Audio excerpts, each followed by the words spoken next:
I'd like to welcome each and every individual to Voices of Integrity podcast for the Top Gun Sales Bootcamp training. And there's cycles in life, in business, emotionally, relationally, everything. There's just cycles. We go up and down. There's so much that we have to learn um, in so many different areas of life that it can get overwhelming. And so what would do you guys have any questions before we dive in? I don't think so.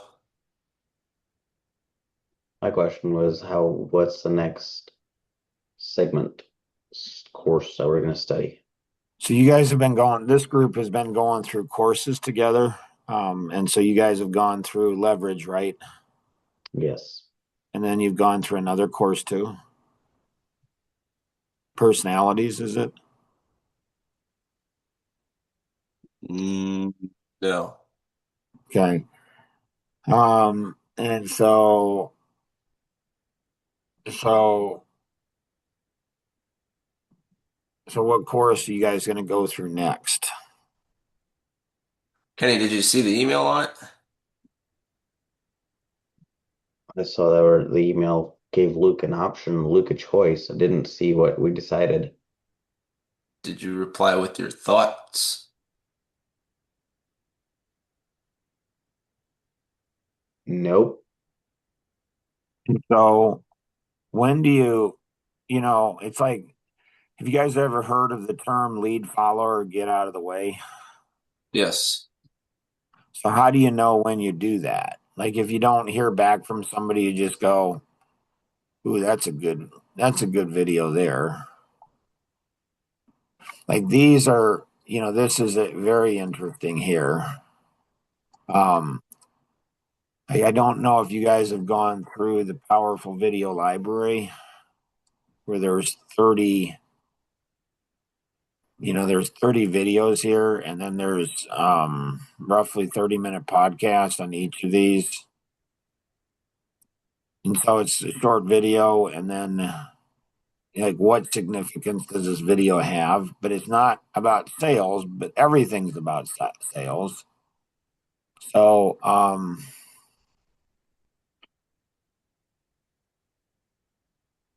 go ahead.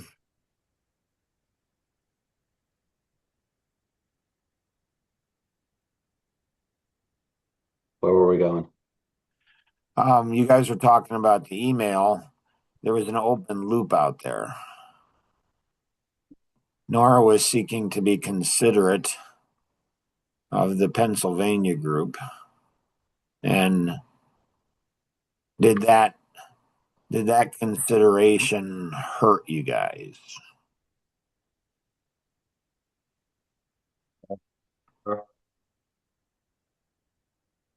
Do you guys know when Navy SEALs when have you guys ever seen anything about like movies about Navy SEALs and what they do in the Navy SEAL training and stuff?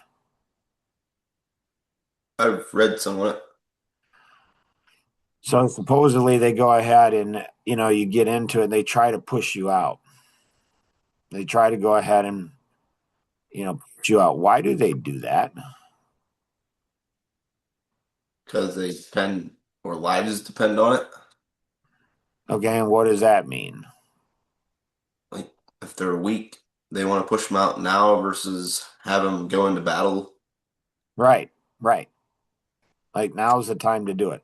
When somebody goes ahead and there's a little bell at the back of the thing, and you ring out, and what do they do when somebody rings out?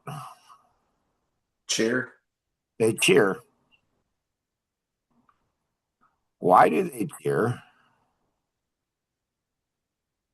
Is it mocking the person? Is it belittling the person? Is it diminishing the person? No. That's not what I take from it. Yeah, and that's not what I take from it. What are they doing? Congratulating the person, On what? how far they come. I think so.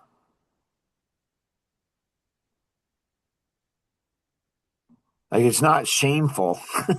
Like, it's not a shameful thing that you didn't make it. It's not. It's just, this is brutal. Like, this is, you know, like, so they test the Navy SEALs. My understanding is they test the Navy SEALs um, when they're sleep deprived, emotionally, everything. When it's the roughest, toughest, most brutal. That's when they test them. And so,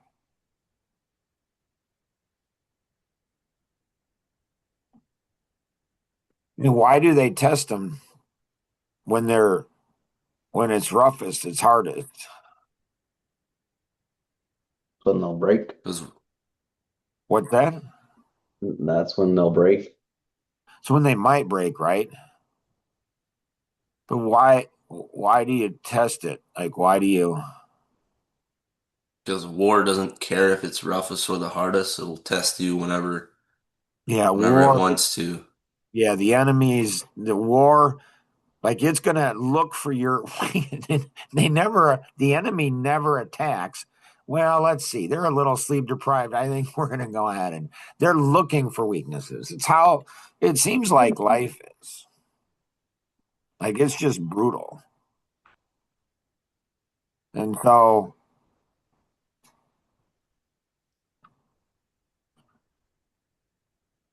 questions?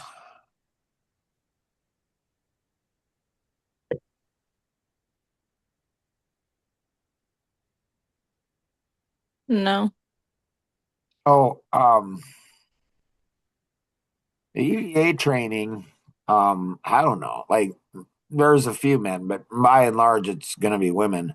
And why aren't men, involved in that? Because in large part, they couldn't handle it. Like, I don't know what it is. It's 75% of them don't make it. I mean, it's not easy training. It's harder to do that than to get a CPA. And so one of the things they're trained in is with their clients, is to go ahead and say, we're going to do this unless you let us know otherwise. So you go back to that original piece. You go back to that original piece and you say, okay, could have we said we're going to move forward with this unless you let us know otherwise? So you don't let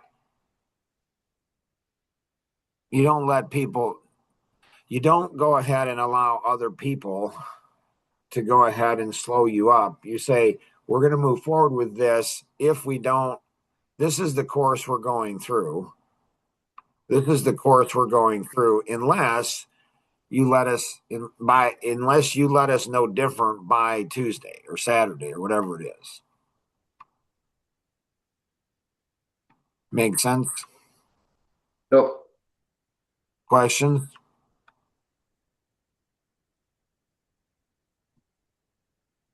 Do you have a URL link to it? To what? Site to the course, the sticky Uh, messages course. to which Besides course? the sticky messages, the one that was discussed in the email. Yeah, there's that piece is a little bit, here's some courses. That's what I'm looking for. There's some slide out there somewhere that have all the courses, or at least some of the courses. Adam, he's probably got something in the thing where it has a list of all the courses. So these courses have been done for over 20 years. And so you can check with Adam on that and see if he can go ahead and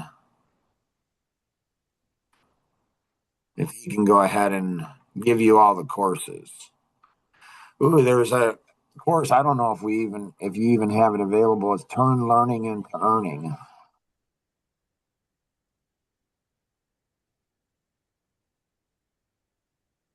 I don't know if you guys are familiar with TikTok.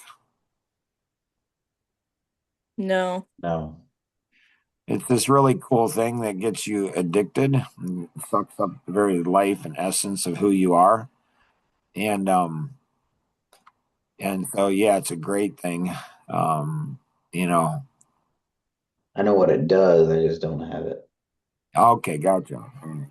So, with Kenny and what he's looking at doing, we're exploring team, the whole concept of teams and how to build teams.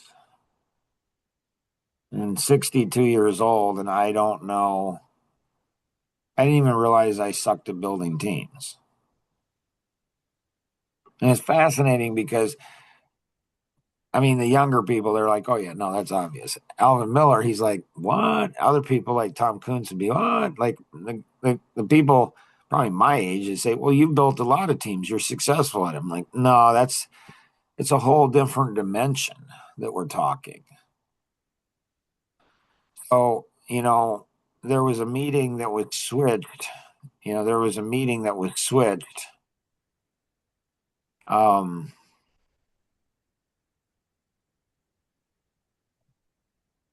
4:15 to 4:45.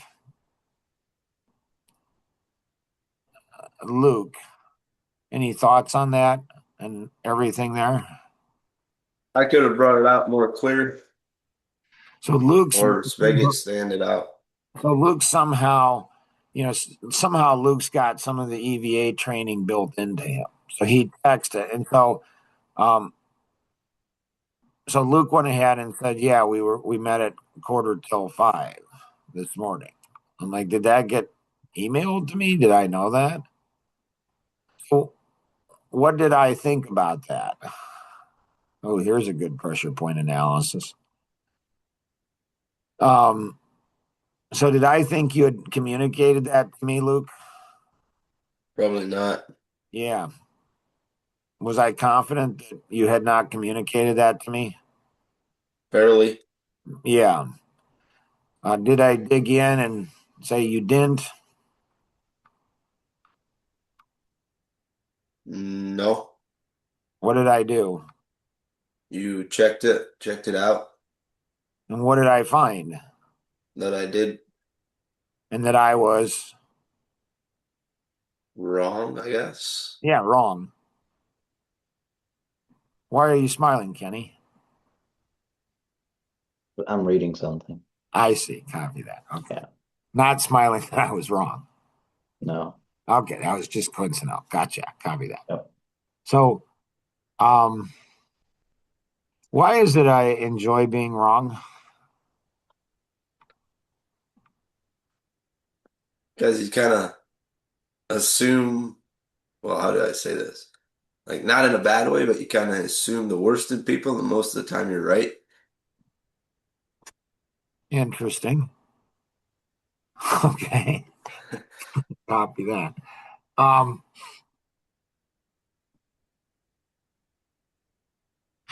I wish I was wrong more frequently, Why? because most of the time what I see is I see I see things in people's lives that are not going to go well.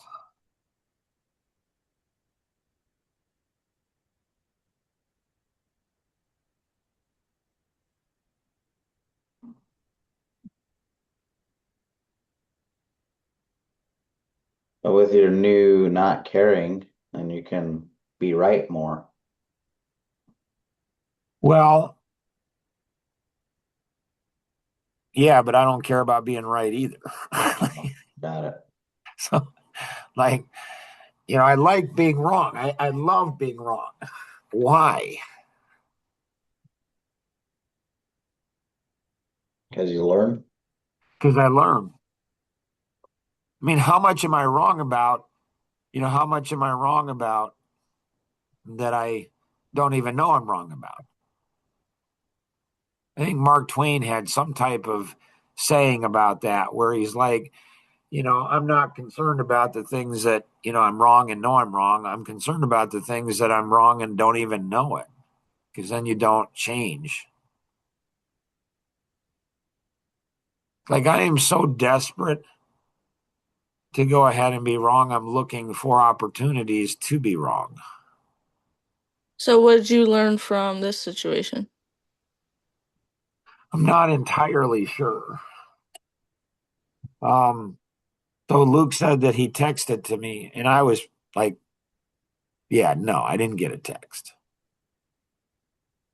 And so, and then he kind of like, he read the text and it's like, okay, that's not going to do any good. He said, who did it get sent from, or who did it get sent to? And then he did. And then he says, it's in this text. And so one is that it's really cool because Luke, he's not looking to be right. He's not looking to go ahead and, okay, gotcha. See, what he did is he went ahead and took a really humble, cool approach. And he went ahead and said what he could have done to do better. So it doesn't serve anybody benefit when somebody's wrong. It does serve benefit when we know. So it's like I just don't make mistakes like this. I just don't miss stuff like this. I just don't. So it happened with Nora the other day. Like, I was wrong. So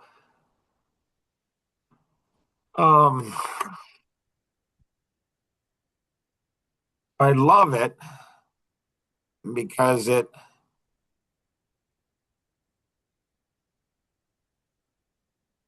humbles me. And that's a good thing to be, because I know that if you're humble, you're just going to learn more.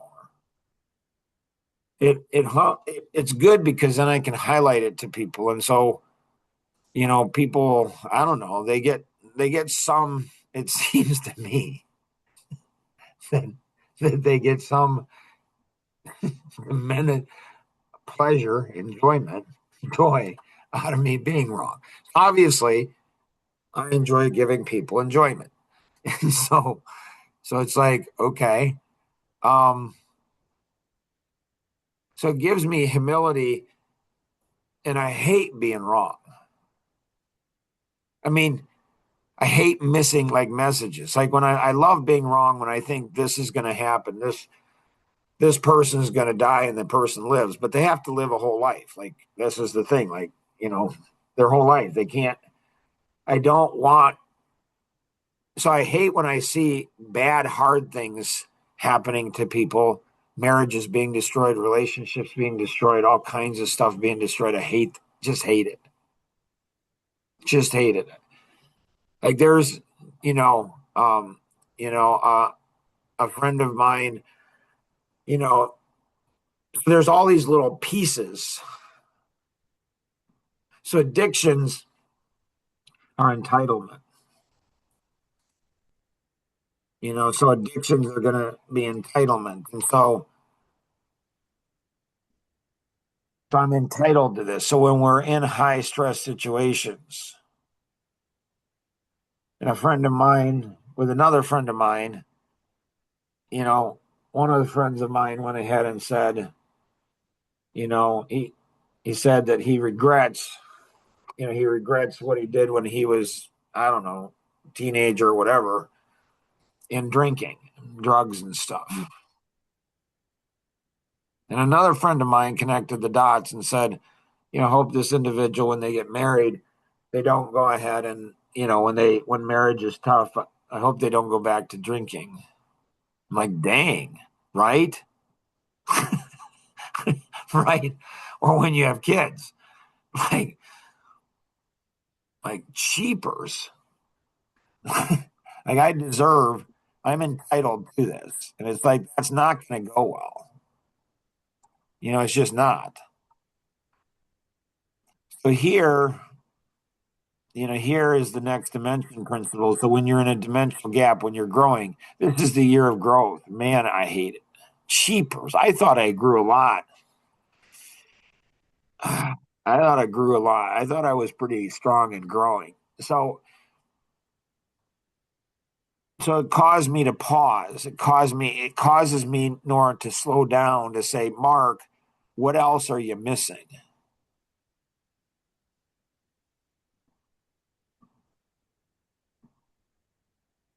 And so the thing that's hard when you're 62 is you're like I told Tom once, it was funny. He and I were talking and he said, yeah, my wife's a little concerned about my memory. And so she had me go in and do some checks on the memory and stuff. And so his wife, I don't know, is like 15, 20 years younger than he is. He's in his 70s, so she's probably in her 50s. And I said, well, my theory on that, Tom, is when you get to be our age, there's so many life experiences. Your brain can't keep track of it all. There's just so much. So it's like it's overload. So you're trying to purge yourself of, all this stuff. And so like, is there some cognition going? Is there, like Nora said the other day that, hey, I noticed you made some mistakes. You're forgetting. Rosanna, she said the other day, she said that, yeah, you're telling me things twice. I'm like, jeepers. Like she's always said, she said from the very beginning when we first met, she says, I'm concerned about you getting Alzheimer's. Okay. Why? She's like, all the smart people I know in life have Alzheimer's. I'm like, that's pretty cool. Thanks for saying I'm smart. Okay. I don't know. It's kind of strange. So I think that, run towards the roar. Like in the jungle, the way that that tigers and lions, the way lions hunt is the male lion will often have three female lions. So three, female lions. And so what he does is the lion, the male lion will roar, and then all of the, zebra or whatever will run in the opposite direction of the roar. And then he's got his three female lions that are out there actually hunting. So they actually the ones that do the killing. So they run right towards them to make it an easy kill. They do all the work. The female lions do all the work. They kill, and then after they kill, who gets to eat first? Probably the male. The male does. That's interesting. Sounds like humans or the Amish. Yep. Like, so, this is why, I don't know what it was 10 years ago or whatever, where I tracked every mistake I made throughout the whole year. Because I'm like, I'm going to do that. Like, because I want to know. See, there's little things in life. There's hairline fractures. You can have a pipe. And your pipe, like a water pipe, and there's no leaks. There's water running through it. There's no leaks. Yeah, my pipe has no leaks. Well, until the pressure gets higher. And so how do we act when we're under pressure? What happens when it's under pressure? And in sales, there's a lot of pressure. When you have an option to do something easier, do you take the easy route? When you feel like giving up, when other people are against you, when the people you thought were your friends seem like not to be your friends, like when you feel like you're abandoned, when you feel like I'm going to the Paul and Barnabas church, interesting, fascinating church. There was discussion yesterday as I went to 4 services. It's like, wow. Actually, there were 5 services now that I think about it.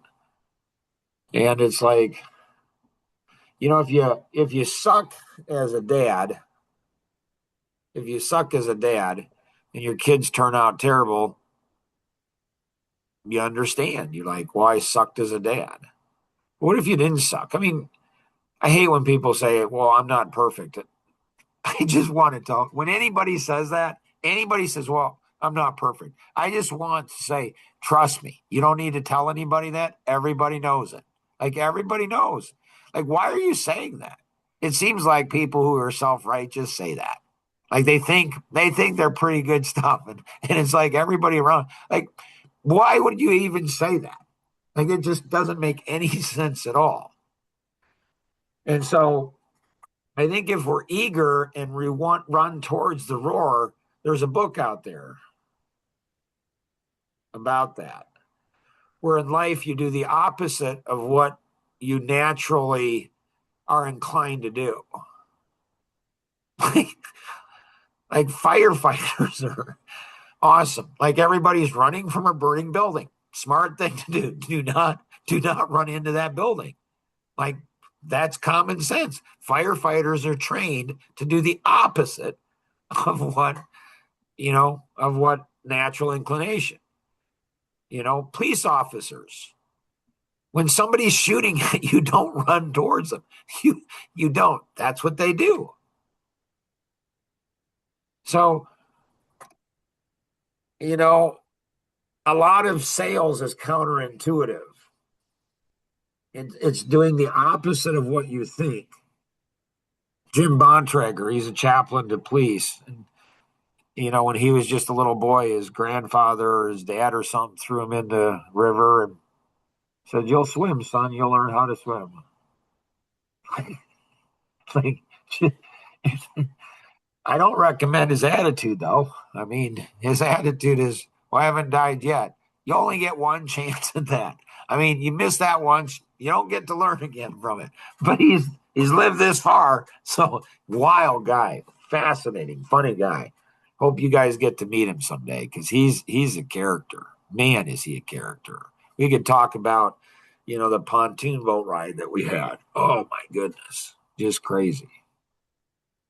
So, I mean, an eagerness to learn, an eagerness to go ahead and to find out where we're wrong, because you want to find out the hairline fractures. I mean, when you look at the space shuttle, I remember exactly where I was. I was in college in a class, and this is before you guys. And we were in class, and all of a sudden we heard that the space shuttle blew up. And it's the first civilian that had ever gone into space. Christy, I think her name was. She was a mom, a teacher. And she blew up. Like the whole thing blew up. It just is going off the thing and it blew up. And I said, and they did a whole bunch of research. And what they found is they went ahead and found that it was an O-ring, like a rubber O-ring. That's why it blew up. Are you kidding? And when I remember, I bet you that there's somebody at NASA that knew that O-ring was going to cause a blow up. And then for 20 years, it never came out. And then all of a sudden, it came out. It came out.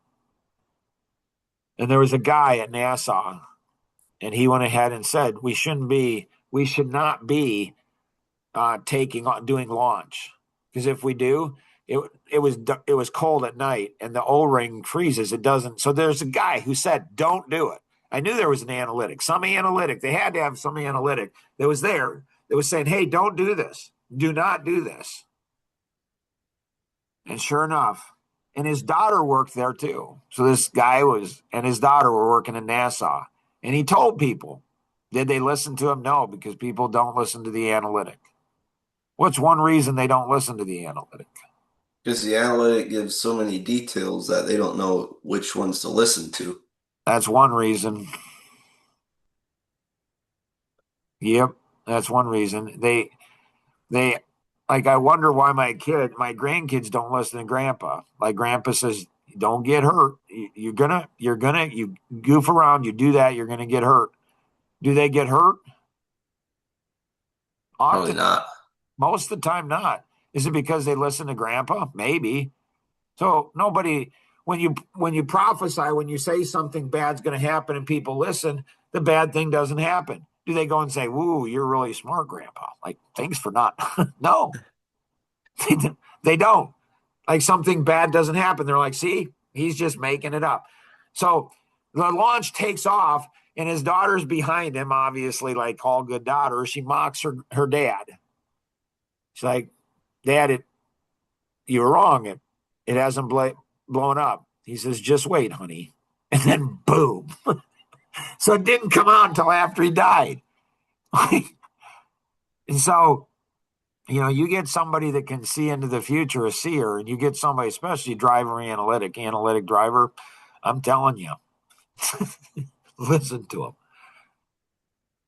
Listen to them. They're right a lot more than you think. If you're a deep driver or deep analytic, be careful.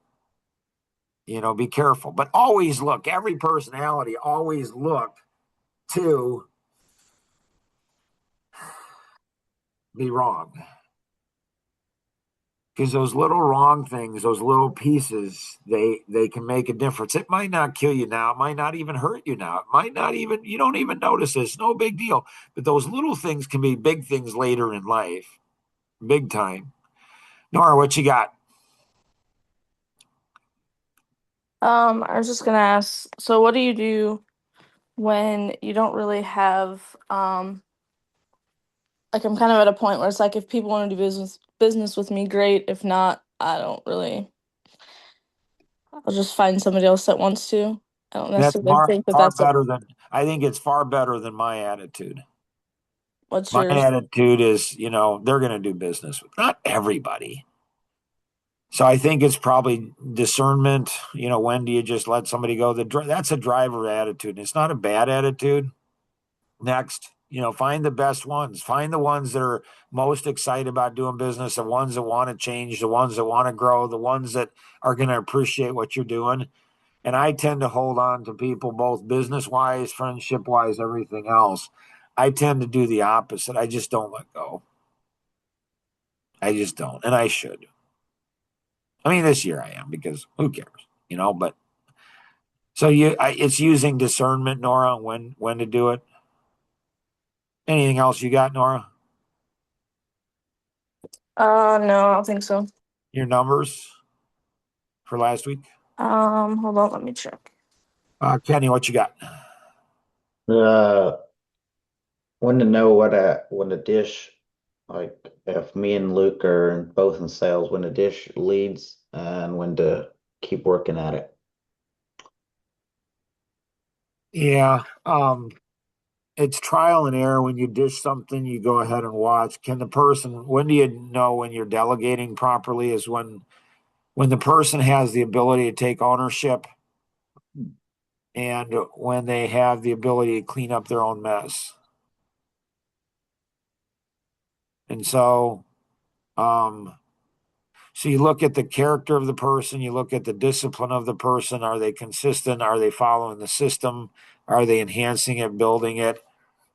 All of those type of things. But when you're dishing, you're watching carefully. It's just like with kids.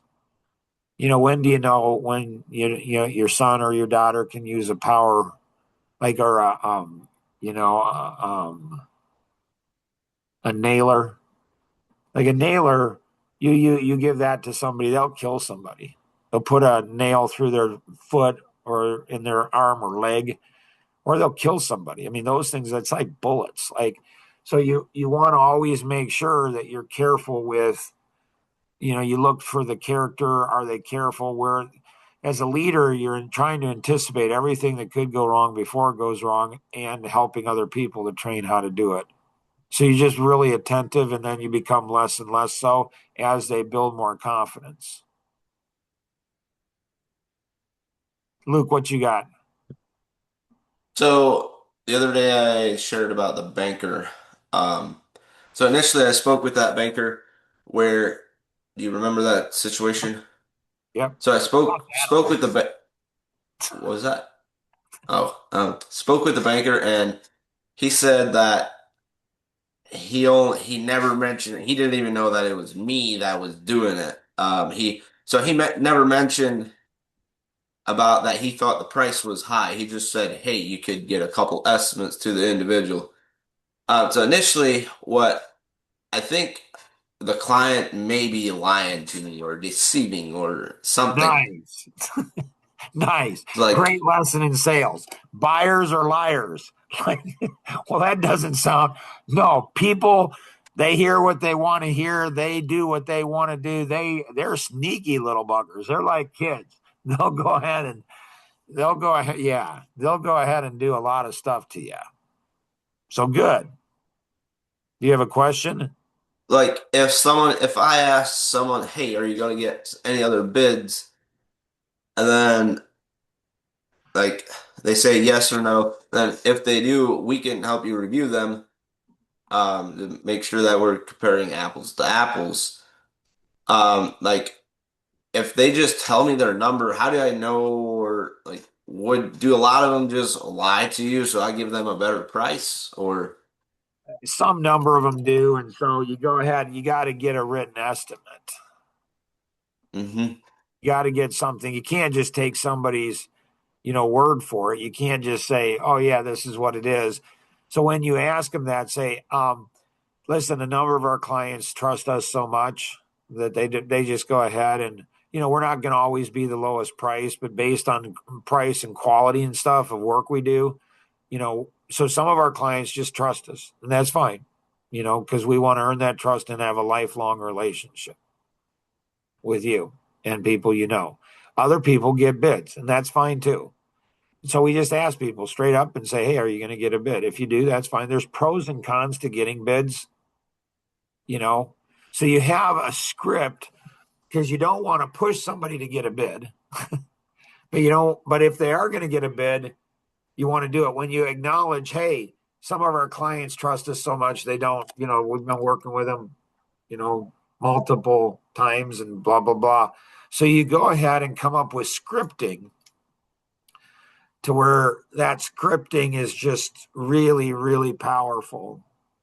So it doesn't push people to do it, but it brings it. So if you do have a bid, if you do have a bid, and you come back, we're happy to review over to make sure it is apples to apples because it's very, very important.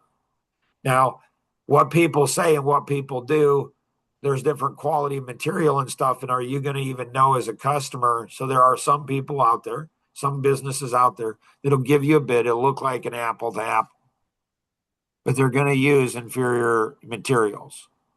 And, is there anything you can do about that? Well, if you don't know how to inspect it and know what goes on and all that kind of stuff, you probably won't. But we're happy to review over it. So you come up with scripting and you work over that. You wrestle with that. You go through that. Does that make sense? uh-huh. Yep. And that's something you can do with your Action Vision, coaches for sure. Nora, did you come up with numbers?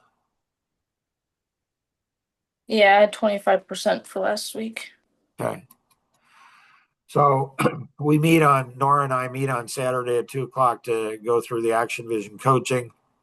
So we've got specific strategies.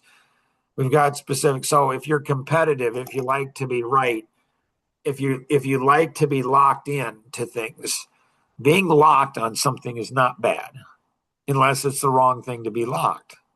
Like there's good guilt and bad guilt. Good guilt is guilt we should have that helps us to change so life doesn't have to do it for us.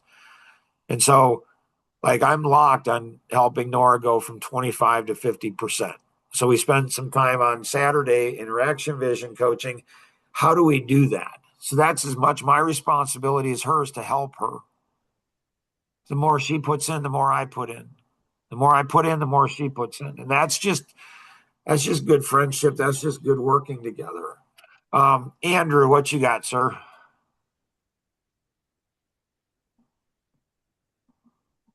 Probably about a Okay. 10%. What's that? Probably about a 10%. Okay. Gotcha. We're going to spend some time with Andrew today, hopefully after today's. Anybody else have anything else today? No. What Why we do is was good. why was the first part of today different? There's multiple reasons. Once in a while, you shake it up. I had multiple things I wanted to get communicate to you guys. So we got out of sync. We didn't have the sync. So we went a little bit longer today, which I don't like to do. But I think it was okay. Maybe because of Friday, for the last one. Like, I don't know. Did you guys bring your A game today? Did you guys get excited and you come and say, okay, we're not going to ever have one of those again. Like, it's just never going to happen again. I don't know. There's probably a bunch of different factors. So appreciate y'all. You guys have an amazing week. Work over on the weekend, Friday, Saturday, Sunday. Make sure you're prepared for the next week. So you hit Monday morning on fire. That's really important. All right. We'll see you guys. Bye-bye.